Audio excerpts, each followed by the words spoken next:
BPJS merugi triliunan rupiah. Pertanyaan akal yang saya yakin pertanyaan ini juga ditanyakan oleh seantero Indonesia. Bagaimana bisa? Lalu bagaimana BPJS ke depannya? Bayangan masyarakat BPJS itu lebih mudah keluar rumah sakit tanpa gangguan, mudah dan cepat.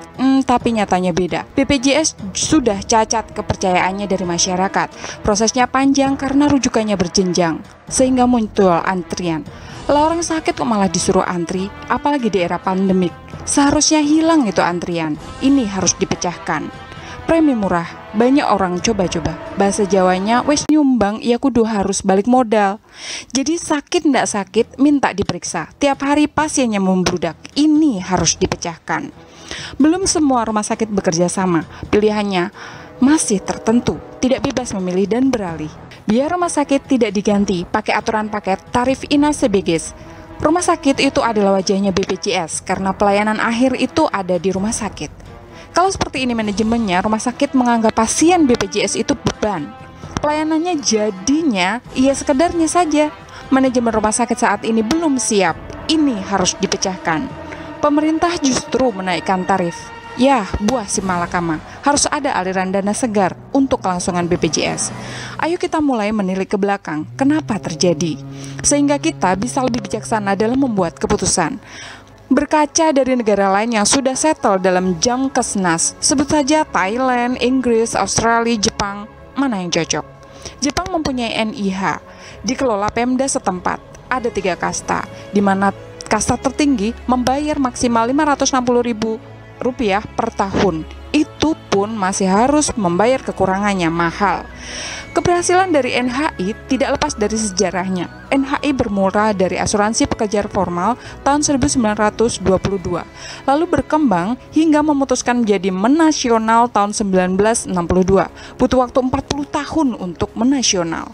La Indonesia 2014 untuk pekerja formal dan menasional tahun 2019 dan hanya butuh waktu 5 tahun saja. Saya rasa ini hanya masalah proses.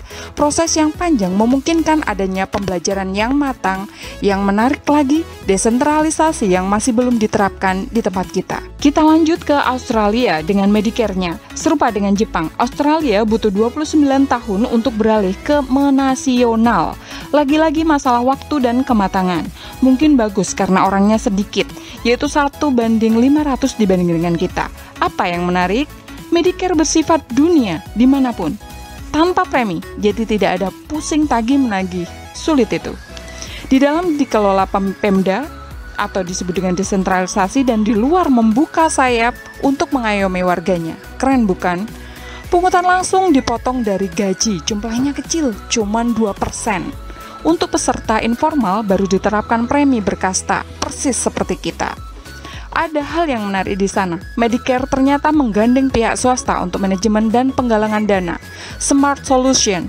Nyatanya, Aussie menjadi negara nomor 2 manajemen Jamkesnas di dunia setelah Inggris versi periset Commonwealth Fund dari New York. Lalu terakhir adalah Thailand. Petugas medis dijamin kemakmurannya oleh negara itu, walaupun jumlah penduduknya sekarang sama dengan jumlah penduduk saat kita merdeka. Thailand sukses dengan Jamkesnas, premi bulanan hanya untuk pekerja informal, sedangkan pekerja informal akan membayar 30 baht atau Rp6.000 untuk tiap layanan. Sepertinya bisa dicoba nih, ini mungkin mengurangi penduduk yang sehat, tidak sehat, tetap berobat tadi ya.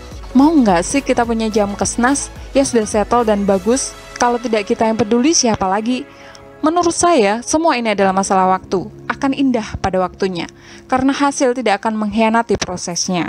Jadi kita harus senantiasa berbenah, senantiasa mengambil sikap. Nah, kali ini, saya ada sedikit ide untuk kemajuan BPJS ke depannya. Ada 2 ide saya, yaitu dari input dan dari output. Dari input, maka BPJS membutuhkan normalisasi aset. Sistem output yang diusulkan sangat cocok digunakan pada saat new normal. Kita akan membahas satu persatu dari input. PJBT 1 desentralisasi, yaitu akuisisi asuransi kesehatan, desentralisasi asuransi kesehatan. PJBT 2 yaitu masa peralihan, pemberlakuan berdasarkan strata pajak dan kewajiban kepala keluarga plus rasionalisasi. PJBT 3 yaitu era tinggal landas, wajib bagi seluruh warga dan pelayanan kesehatan, setoran mandiri. Makna desentralisasi artinya adalah melibatkan Pemda, fungsikan kembali ke swasta, namun batasi dengan standarisasi nasional. Mudah dalam pengelolaan nasional, karena swastalah yang tahu peta, jam keseda, dan pengalaman. Pusat akan belajar bagaimana kendala, cara kerja, manajemen terpusat, dan smart work. Lalu kita akan bicara masalah output. Hybrid artinya adalah tetap menggunakan apa yang sudah dibangun oleh BPJS. Smart Hybrid menggabungkan semua sistem manajemen menjadi terpusat, sehingga mudah bagi pasien, dokter, dan pihak manajemen. Mau periksa? Bisa online, menggunakan aplikasi BPJS Online. Lalu bagaimana tahu sudah hadir? Kehadiran dapat menggunakan e-KTP. Pertama, pasien datang membawa KTP. Kenapa KTP? Karena e-KTP mempunyai card RFID di dalamnya. Card ini memungkinkan digunakan sebagai tanda kedatangan petugas medis atau pasien. Istimewanya dari RFID, card ini tanpa harus dikeluarkan dari kantong, cukup dilewati saja. Jika KTP berada pada coverage dari RFID reader, maka data otomatis akan masuk. Pasien yang sudah daftar masuk melalui pintu masuk pasien untuk menunjukkan kehadiran. Sistem scanning masuk dalam database lokal dan pusat. Di antaranya adalah administrasi keuangan, nomor antrian, peta lokasi, dan riwayat sakit. Dokter atau tenaga medis juga melakukan hal yang sama. Seluruh data akan masuk ke dalam cloud dan disimpan di dalam data center pusat. Pasien menunggu antrian. Setelah mendapatkan pelayanan kesehatan, dokter mengupload diagnosis, hasil laboratorium, resep, catatan dokter, dan rujukan ke cloud computing. Sedangkan pasien mendapatkan hasilnya dan nomor antrian tebus obat. Setelah seluruh tahapan terpenuhi, pasien dapat cek aktivitas. Jika sudah hijau, maka pasien dapat meninggalkan tempat. Pada output ini terdapat beberapa otoritas yang manfaatnya terus dikembangkan dari beberapa sisi.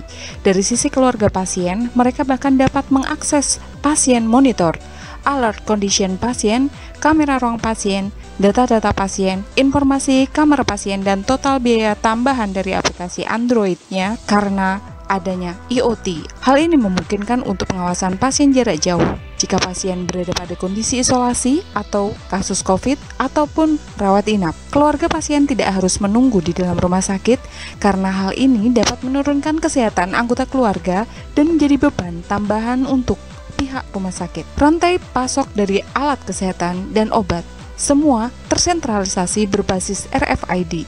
Semua data logistik masuk di dalam sistem data center nasional yang dikendalikan oleh sebuah control room di BPJS Pusat. BPJS siap menghadapi new normal. Bersama mewujudkan BPJS yang mapan. Keluar rumah sakit tanpa tanggungan, mudah dan cepat. BPJS bisa.